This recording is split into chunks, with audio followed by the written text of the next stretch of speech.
Hey guys, welcome to Twinge and Binge. I'm going to show you guys how to make chili today.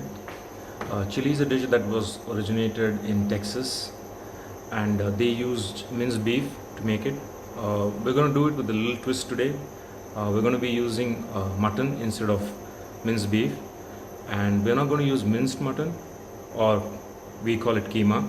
We're going to be using mutton chunks, boneless, and then we're going to pull the meat basically. I'll show you what that is as we go on into the video.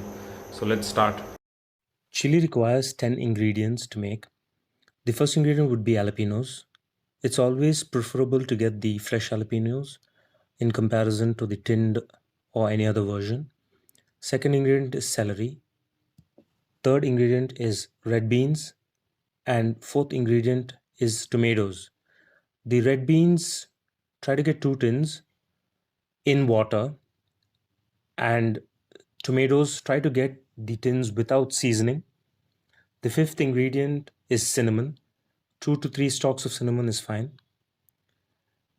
Sixth ingredient is cayenne pepper. I use 5 tablespoons for my recipe. If you guys want to spice it up, you could use more. Seventh ingredient is thyme. You could try to get the fresh thyme at your gourmet store. If not, the powdered version should suffice. Eighth ingredient is garlic. Ninth ingredient is onions. 10th ingredient is mutton. It's very important that you get your mutton from a good butcher because you want the meat to be really tender. So when you cook it, it comes out really soft and it's easy for you to pull off in order to make pulled mutton chili. And your 11th ingredient is salt. So salt is always to be added as per your requirement. So let's start making chili.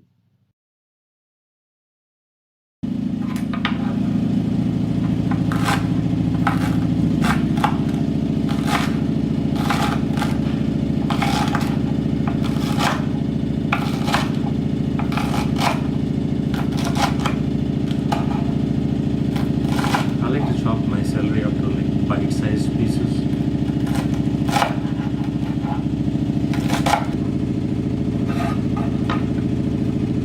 Put those in a bowl.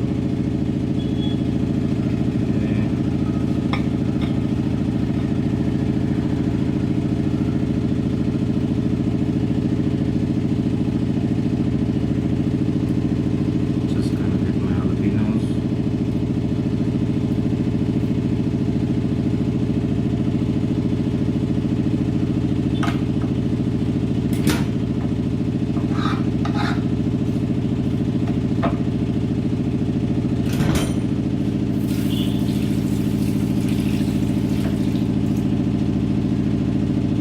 Rinse them off. So what I did was I took 4 jalapenos, I sliced them diagonally. This I'm going to is going to go for my broth, and then I'm going to be using the rest for the final chili.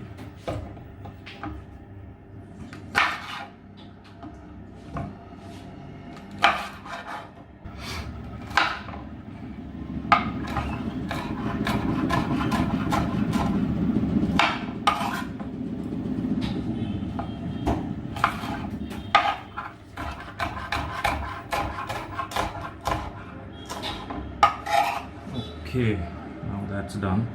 So the next would be the onions. So yeah, I just chop them up into cubes.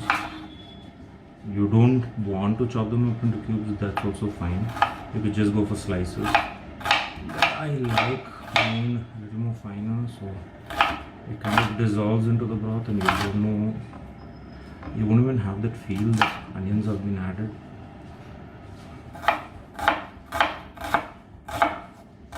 Okay, I'm actually crying right now.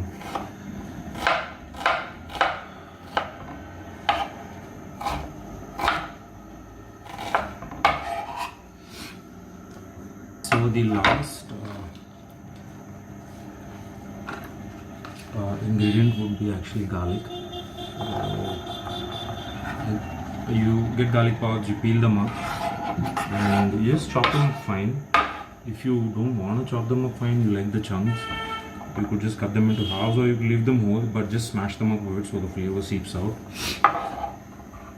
I like to chop mine, so the garlic actually kind of dissolves into the broth, so you essentially get a good flavor, but you don't see any kind of like pieces. You won't notice it much. You see that once the dish is complete.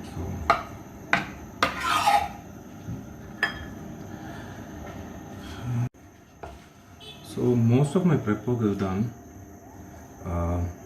The last step would be to wash the mutton. So I just use a little bit turmeric to wash. Just add 2 small spoons. You guys can see the spoon, right? Yeah, 2 small spoons of turmeric.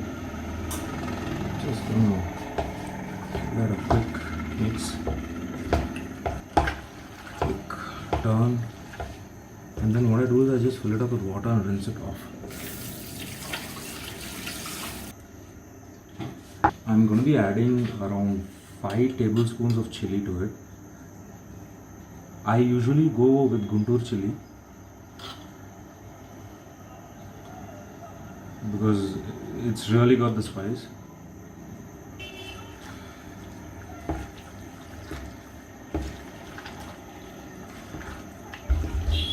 Yeah. Adding salt to this. Salt is as per what your requirement is. I just go with my hand. I don't measure. Usually I don't measure when I'm cooking, because I know a lot of you don't do that also, because you kind of know and you have a feel for it. So just go with your guts. Twist. Okay, so now this is done. I'm gonna let this rest in the fridge, in the refrigerator for 15 to 20 minutes. By the time I'll get the cooker on, we'll do the base, and then we'll get the meat out. So I use a traditional pressure cooker. It's actually pretty simple to use, and I think everybody's used this. It's nothing complicated, it's nothing difficult to use. So I have the lid. I have to make sure that it's got the washer. Okay, like everybody knows that. And the whistle. So yeah, that's the whistle. So it goes on top. I set that aside first. Add 2 tablespoons of oil. Put in the cinnamon first. Then add the garlic. Allow that to cook for 1 minute. Add the diagonally sliced jalapenos into the pan. Cook until they soften up. Finally, add the marinated meat. Stir well. Add 1 liter of water. Close the cooker and let that pressure cook for 7 whistles over a medium flame.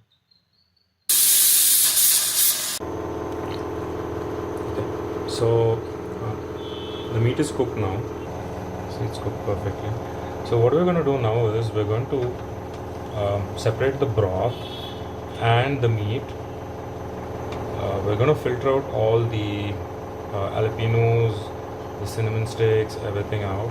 We're just going to keep the broth aside, get the meat out separately, and we're going to start pulling the meat apart. So I'm just going to get the meat out onto the plate. Okay, this is the toughest part of the whole job, where you're going to have to pull the meat off like this. See that? So now, as you can see, we have completed pulling out the meat, and this is what the end result looks like.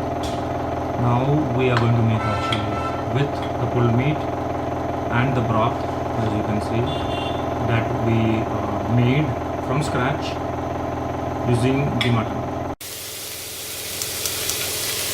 Keep the flame at a low, you don't want to burn the onion. So now we're going to keep stirring this until it turns brown. You want to get that golden brown on the onion. That's when you know it's ready for the next step. So let that slow cook, and probably for around 1-2 minutes. So we'll keep stirring it intermittently to prevent it from sticking to the bottom. Once the onions have turned golden brown,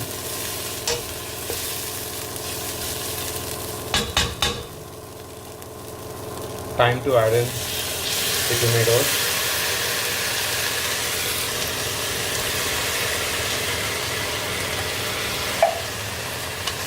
Give it a quick stir.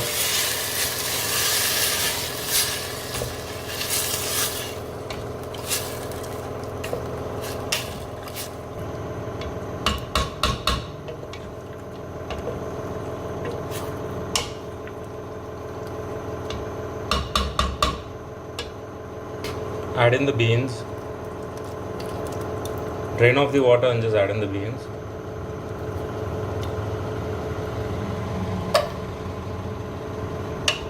Give a quick stir to mix it all up.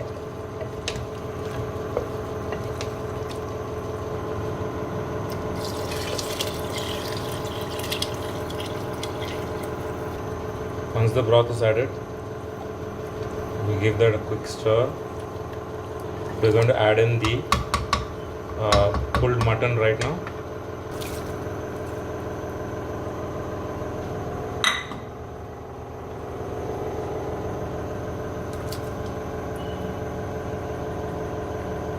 So once we've done that,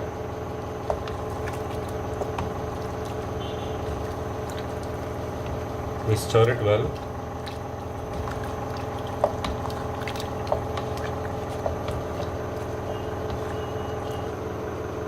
The celery has to be added.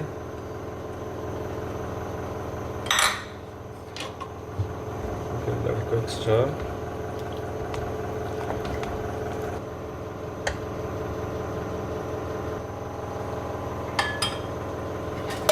Now we let that cook over a low flame for 10 minutes.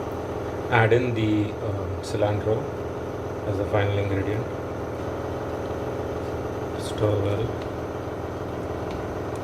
In case you feel you have added a little excess water when you are making the broth, you can actually just let it boil down, meaning let it cook on a low flame for around 10 minutes.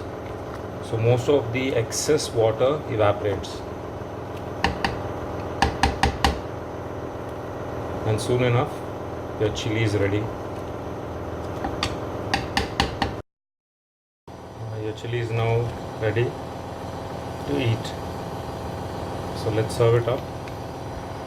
Chili goes well with sourdough bread and also crackers. You could also have it in a bread bowl. So choose your options and enjoy your chili. I would like to thank you all for watching my video. Please do like my video and subscribe to my channel. Thank you so much, guys. Happy New Year.